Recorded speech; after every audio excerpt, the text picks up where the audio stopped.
Bonjour les amis, bienvenue au vase de Soissons que vous allez trouver à la page 34 de votre livre Trésor du temps. Voilà. Allez, voilà une image intéressante au sujet du vase de Soissons. C'est une fontaine qui se trouve dans la ville de Soissons. La ville de Soissons se trouve dans l'est de la France. Ça fait pas très longtemps que ça existe, depuis peut-être, je crois que c'était 20 ans, même pas 20 ans, que ça existe, cette jolie fontaine.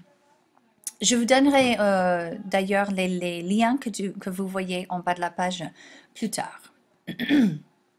Alors, ce que vous allez lire vient de Grégoire de Tours, qui est le chroniqueur de Clovis. C'est-à-dire, c'est un homme qui était historien, qui a écrit au sujet de Clovis, qui était avec Clovis. Et il faut savoir que les chroniqueurs ne sont pas objectifs, ils sont subjectifs, hein, d'accord? Donc, c'est-à-dire que Grégoire, il admirait beaucoup Clovis, surtout parce qu'il était chrétien, qui s'est converti au christianisme. Grégoire de Tours en était très très content. Voilà une autre image qui montre une scène de notre histoire. Et voilà aussi, il y a beaucoup d'images. C'est une histoire bien connue en France, hein. Bien connue en France. Il y a l'expression qui donc a brisé le vase de Soissons. Alors, s'il vous plaît, regardez votre livre là, en haut de la page 34. Ici, c'est l'introduction qui nous explique ce que nous allons lire. Voilà, donc je vous lis et suivez. Clovis. Un des épisodes les plus célèbres de la vie de Clovis, c'est l'histoire du vase de Soissons. Soissons est une ville de l'est de la France. Elle est racontée par le grand chroniqueur Grégoire de Tours. Grégoire est un évêque qui admire Clovis sans réserve parce qu'il est chrétien.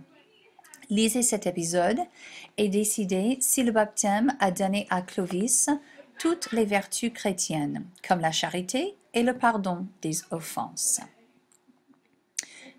Donc, cela nous a expliqué qui l'a écrit. Et la question, hein, la dernière phrase, c'est vraiment la question auquel il faut penser. Voilà, nous allons continuer avec la première partie.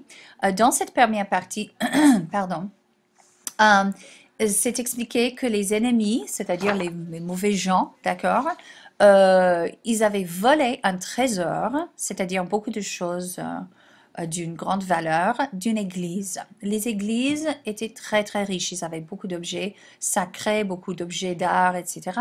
Donc, il y avait des gens qui venaient les voler.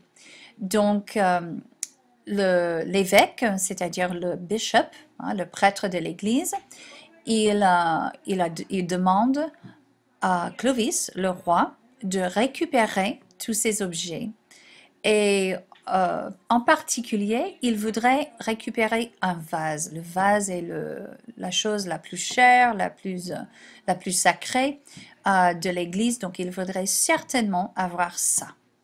Donc, le roi explique que oui, c'est possible. Il va demander ce vase quand les soldats et lui partagent le butin.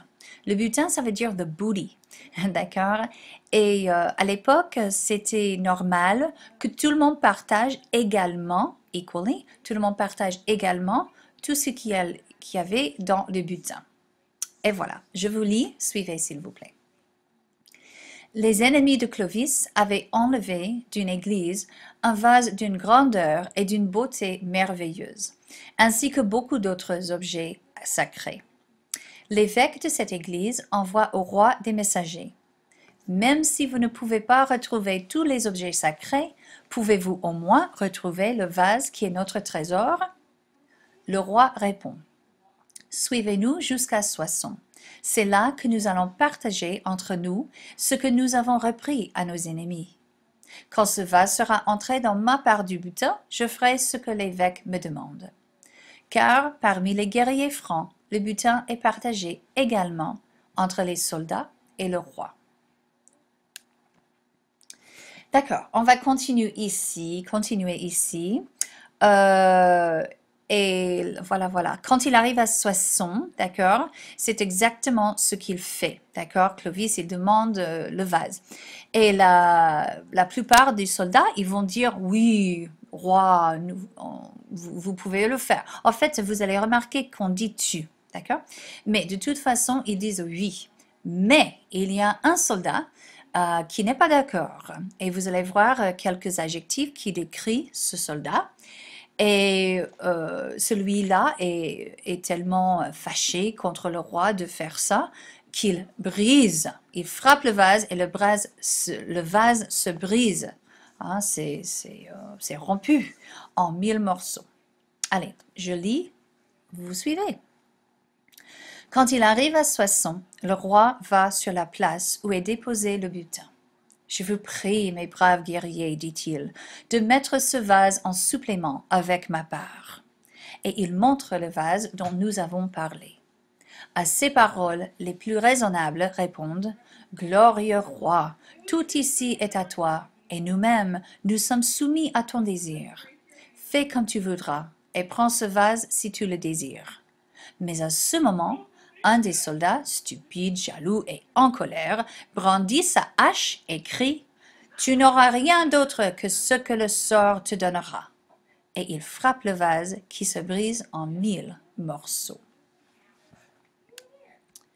On continue un peu. C'est le même jour. Hein? Le roi ne dit rien et il donne simplement les morceaux du vase au messager de l'évêque. Mais il n'oublie pas l'insulte du jeune soldat. Ce qui est important ici, c'est que il renvoie le vase comme promis, mais en morceaux. Hein? Il ne pouvait pas le remettre, d'accord, mais il envoie les morceaux à l'évêque, to the bishop. Et ça, c'est très important parce que Clovis, il a gardé sa parole. D'accord? Il a dit oui, je vais vous l'envoyer. Et il a fait comme il pouvait. Et puis, la dernière petite phrase là, mais il n'oublie pas l'insulte du jeune soldat. La dernière partie, je vais vous lire dans une minute, hein, dans une seconde, se passe un an plus tard, d'accord? Donc Clovis, il a attendu un an. 365 jours, il a attendu pour faire cela. Alors, suivez. Un an plus tard, il fait assembler, c'est le roi, hein, il fait assembler un jour toute son armée pour inspecter les armes et l'équipement. Quand il arrive devant celui qui avait frappé le vase de Soissons, il lui dit « Tes armes sont mal tenues, ta lance, ton épée, ta hache, tout cela est en mauvais état. » Et il jette la hache du soldat à terre. Le soldat se baisse pour la ramasser. Alors le roi, levant la sienne à deux mains, frappe le soldat et le tue en disant « Voilà ce que tu as fait au vase de Soissons. » Comprenez-vous? Hein? Il a tué ce soldat. Un an après, il l'a tué. D'accord? Donc, à ce moment, je voudrais que vous réfléchissiez à la première question. Est-ce que Clovis montre les caractéristiques d'un chrétien? D'accord? Je vous remercie. Au revoir.